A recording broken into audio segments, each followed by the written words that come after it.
مع بعض النهاردة العيش مقلي في الزيت بالطريقة اللي انتوا شايفينها دي. طريقة جميلة جدا وسهلة، واللون واضح ان هو جميل جدا، وغير طعمه وريحته زلابية بالظبط. يعني انا ممكن اسميه عيش الزلابية. مشربش معايا الزيت ابدا. كمية الزيت اللي استعملتها من اول رغيف لاخر رغيف ما زودتش عليها ابدا ولا حتى نقطة، وطلعت بالجمال اللي انتوا شايفينه ده. تحشي سندوتشات للمدارس للأولاد بدل ما بنشتري الفينو. وكمان زي ما انتوا شايفين القطعية بتاعته طرية جدا وجميلة. ممكن تحشيه بالنوتيلا، تحشيه بأي أكل حضراتكم حابين تاكلوه بيه، لأن فعلا أجمل من العيش الشامي الطبائي. بسيط جدا جدا ومكوناته موجودة في البيت. بس أتمنى ان انتوا تكملوا معايا الفيديو للنهاية، وهيطلع معاكم بالجمال اللي انتوا شايفينه ده. في البداية معايا 4 كوبايات من الدقيق بالكوب المعياري. الدقيق ده اسمه روتانا، جميل جدا جدا. هو دقيق قمح حلو، متوفر جدا طبعا في الاسواق. اهم حاجه ان احنا في البدايه ننخله بالشكل اللي انتوا شايفينه ده. حابين تكتروا الكميه هتضاعفوا الدقيق وباقي المكونات. معايا معلقه ونص من الخميره الفوريه. طبعا الجو دلوقتي ابتدى يشتي معانا. معايا معلقه واحده بس من السكر، وربع معلقه من الملح. هنقلب كل المكونات الجافه بالشكل اللي انتوا شايفينه ده كويس جدا مع بعض. وبعد كده هنجيب معانا كوباية من المية. طبعا لازم تكون شتاء لان احنا في فصل الصيف، علشان الخميرة تشتغل معانا. بس ما تكونش المية سخنة علشان الخميرة ما تموتش مننا. طبعا هنحط نص الكمية وبعد كده نحط نص الكوباية التانية. بعد كده هنجيب كوباية تانية نحط نصها، لان طبعا مش عايزين نكتر كمية المية في الدقيق لحد ما نشوف هيحتاج مية تاني معانا ولا لا. هنبتدي في البداية كده نعجنه على الناشف بالشكل اللي انتوا شايفينه. وبعد كده هحط نص الكوباية التانية على الدقيق. يبقى كده كمية الدقيق بتاعتنا اخدت معايا كوبايتين من المية الدافية. بعد كده هنبتدي نعجن فيه كويس جدا. واهم خطوة طبعا ان احنا نعجنه كويس بالشكل اللي انتوا شفتوه ده. بعد كده بمجرد ما توصل معانا للخطوة دي هنجيب معلقة واحدة بس من الزيت، ونبتدي برضو ان احنا نفضل نعجن فيه ونلت ونعجن ونعجن ونعجن، نطلع كل الطاقة السلبية اللي موجودة عندنا من المدارس ومن الأولاد طبعا. بعد كده بإيدينا التانية الشمال اللي احنا مش شغالين بيها بنختبر الخميرة بتلزق، العجينة بتلزق ولا لأ. بعد كده هنغطيها ونسيبها تختمر لمدة ساعة إلا ربع أو ساعة حسب الجو اللي حضراتكم موجودين فيه. أنا أخدت معايا بالظبط ساعة إلا ربع وطلعت بالشكل اللي انتوا شايفينه ده. هنجيب كمية العجين كلها ونقطعها بالشكل اللي انتوا شايفينه ده. انا قطعت العجينة بتاعتي على 9 قطع. لو حابين ان انتوا تصغروا الكمية او تقللوا من الحجم بتاع الرغيف، طبعا هتقللوا معاكم كمية القطعة بتاعته. بعد كده هنجيبه كده ونبتدي ان احنا نعمله دايرة بالشكل اللي انتوا شفتوه ده، علشان نطلع الهواء اللي موجود جواه، لان طبعا لسه هياخد معانا تخمير مرة تانية. انا اديتكم كذا شكل من شكل العجينة، يعني هنا معانا صغير وكبير وكمان وسط. حابة ان انا اوريكم شكل جمال الرغيف الكبير والصغير والوسط. شكله جميل جدا جدا. هنبتدي ان احنا نعمل الكمية بتاعتنا كلها بالشكل اللي انتوا شايفينه ده. يا دوب ندهن ايدنا بنقطة بس من الزيت، مش اكتر من كده. هي مش هتلزق معانا ولا حاجة، لان العجينة ناعمة جدا ومخدومة كويس جدا جدا في العجن. انا طلعت معايا بالظبط 9 حبات من العجين. بعد كده هخمر العجين مرة تانية لمدة نص ساعة لحد ما يوصل معانا الخمر بالشكل ده. الحجم بتاعه هيزيد.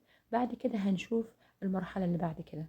طبعا لازم نغطي العجينة علشان وشها ما يقشرش معانا احنا وشغالين وتنشف. بعد كده هنجيب اول كورة معانا من العجينة ونبططها بالشكل اللي انتوا شايفينه ده، وبناخدها من جوه لبره. بس بالراحة ما نضغطش عليها علشان العجينة بتاعتنا تنتفخ احنا وبنحمرها في الزيت. ومنتهى الرقة يعني نشتغل معاها بالراحة كده، لان هي العجينة ناعمة وجميلة جدا جدا، مش هتتعبك في الفرد ابدا، لان هي خدت حقها في العجن وفي التخمير، فمش هتتعبك ابدا. زي ما انت شايفة كده الشكل بتاعه جميل جدا جدا. والسمك ما نكترهوش عن السمك ده، يا دوب نص سنتي مش اكتر. هيطلع معاكي جميل جدا جدا ومنتفخ وحلو جدا. هنجيب معانا صينية برضو هندهنها برشة بسيطة من الزيت بالشكل اللي انتوا شايفينه ده، ونركنها على جنب ونكمل بقية العجن بتاعنا. هنعملها بالفرد ده. هنجيب بعد كده العجلة بتاعتنا او النشابة اللي حضراتكم بتستعملوها، ونبتدي نفرد بمنتهى الرقة. مش عايزين ان احنا نضغط عليه زي ما قلت لحضراتكم. زي ما انتوا شايفين منتهى الجمال، وكمان السمك بتاعه هيطلع حلو جدا وهتشوفوا بنفسكم. هنحطه برضو في الصينية وهنسيب كمية العجين بتاعتنا اللي هي العيش تختمر مرة تالتة. بعد كده هفرد معاكم واحد تاني علشان بس تشوفوا الصغير الجميل ده. حلو جدا، ما اخدش في ايدي غلوة، يعني في ثواني كده يا دوب، ما اخدش خالص، جميل جدا جدا. بعد كده هنجيبه برضو نحطه معانا في صينية مدهونة ونغطيه كويس جدا، ونخمر كل كمية العيش بتاعتنا بالشكل اللي حضراتكم هتشوفوه. هنبطط اكبر واحد في العجين في الخبيز بتاعنا. هنبتدي ان احنا ندخل عليه بالعجلة من جوه لبره ونفرده بالشكل اللي انتوا شايفينه ده. طبعا جميل جدا جدا. سيبنا نص ساعة كمان لحد ما اختمر، وصل معانا للمرحلة دي. هنجيب طاسة، وبعد كده نجيب معانا كمية محترمة من الزيت، يعني تقريبا كوباية ونص من الزيت.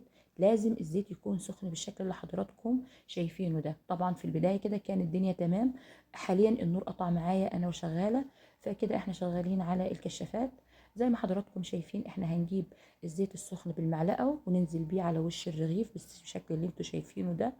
طبعا كده هيساعد على ان الرغيف ينتفخ زي ما حضراتكم شايفين. فهنبتدي نحط عليه واحدة واحدة، هينتفخ وكمان هيساعد في التسوية بتاعته. وما تخافوش ابدا ولا تقلقوا، الرغيف من جوه مش هيبقى مزيت ولا اي حاجة للأمانة.